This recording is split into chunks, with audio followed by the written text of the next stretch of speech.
lakad na lang tayo.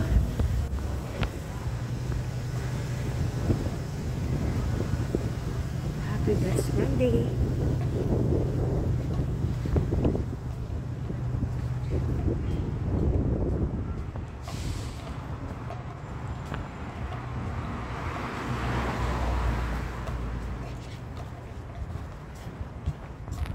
Ako'y naglalakad na lang pauwi sa amin kasi matagal pa yung bus na hinihintay ko papunta sa amin.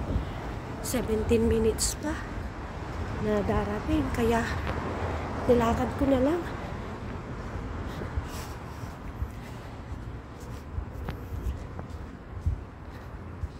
Nakakainit maghintay, kaya lakad na lang ako.